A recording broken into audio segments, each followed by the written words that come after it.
So what is the best audio for Siege? I'm gonna answer that question. I'm gonna kind of break down to you guys why I think this is the best thing you guys should be using, whether you're on console, PC, wherever. I think this is the best one for Siege to help you guys get more kills. And we know Siege has problems with sound here and there. Let me go to my settings real quick. I actually am on night mode. So let's just go with the difference. Obviously, I don't know. I don't think nobody should be using TV. TV, I just think is literally meant if you don't have a headset, but I haven't really used it ever. Hi-Fi is, I think, the default everybody starts on, but the thing about hi-fi is that it enhances gunfight or gunshots and explosives to make us like your ears are just gonna hate you. But night mode is kind of like the compressor in between. It makes quiet sounds a little bit louder. It makes gunshots quieter and explosives quieter, but it makes footsteps louder. But it kind of has the in between. Like this thermite shooting next to me, right? It wouldn't absolutely kill my ears, or maybe using like a florist drone.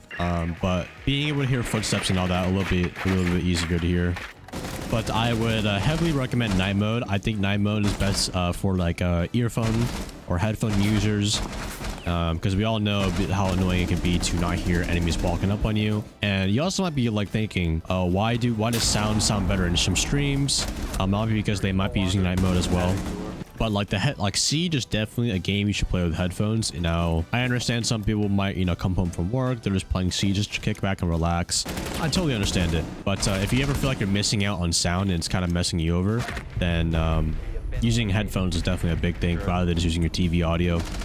I think Siege is really good. Call of Duty, I think you can get away with it, but Siege really makes it that more efficient to play the game. Using night mode for years, but you switch back to hi-fi and literally I never miss out on sound now. Yep. I think it will like hi-fi, like I was saying, like it's not a bad thing. I just think, you know, with gunfights and all that being exposed being louder, I think night mode is like it's like the perfect in between, at least for my preference, speaking from my experience. Take things that I say with a grain of salt.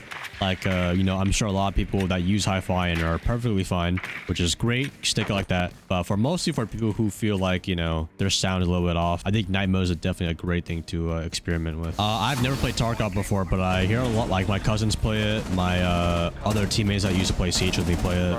Favorite game besides Siege? Currently Fortnite. This is the only game I would play, but all time behind Siege probably be Black Ops 3, and then right behind that would probably be Skylanders, back when I played it a long time ago. Opinion on the current Siege meta? We're just in an LMG meta. That's really it. Otherwise the game is fine. You know, just get rid of nerf LMGs, make cheaters go away, and then boom, we're good. How do you become a more positive person because you're 14 years old? What did he say? Step one, I would say take an honest look of the friends around you. I mean, you're 14 years old. I don't expect everybody to get their life together at that point. You know, if your friends are just like bullying you for random stuff or toxic, you know, they're not enjoyable to be around, then I wouldn't be around those guys anymore. I'd find different friend groups. You know, don't sit down with them at lunch. I honestly think at 14 years old, maybe hang around with people who are older than you. I think that's the best thing, in my opinion, is hanging out with people who are older than you, and you just learn way more. I think a lot of people clowned on Jaden Smith for that clip of him saying, like, you know, he learned more about economics, say blah blah blah. I think a lot of people kind of look past of I mean, there's nothing wrong with thinking about like that at an age like that. You know, him hanging around probably mostly around his dad. You know, his dad's friend, like more celebrity, just like things that Jaden Smith is doing when at his status and at his age is appropriate. And the people that clown on him for that are, you know, they don't really understand. It's just like just TikTok comments, like people who live on TikTok all day, they do nothing, and they like to be very criticizable about people, but they never really understand the bigger view of it. Yeah, you are an average of the 5 people that you spend the most time with. And if you want to be more positive as a 14-year-old, then, you know, don't hang around people who just eat fucking Cheetos and play video games all day. Even though that's kind of what 14-year-olds do. I'm not gonna lie, I kind of did that too, but eventually I kind of want to make a change for myself. I didn't only do that. I would eat Cheetos and play video games. Wow. I've already had my strong opinion about TikToks. If you guys want to actually hear about that, go to my second channel and go to We Need to Talk About Siege. I talk about it towards like the end of the video. Yeah, it's TikTok is, you definitely gotta be careful what you consume. You gotta make sure you're not on the app spending it hours a day. You know, you want to be careful what you do with your time. Yeah, like the way people see it. Oh, you ask someone like, I could tell you the exact same thing. You don't want to waste your time with your TikTok, and then people come with a defense of, oh, actually learned something new on it. No, guys, shut up. You don't remember a lot of the things that you're on the app for. A lot of you guys open up the app with not even intention. You're just bored.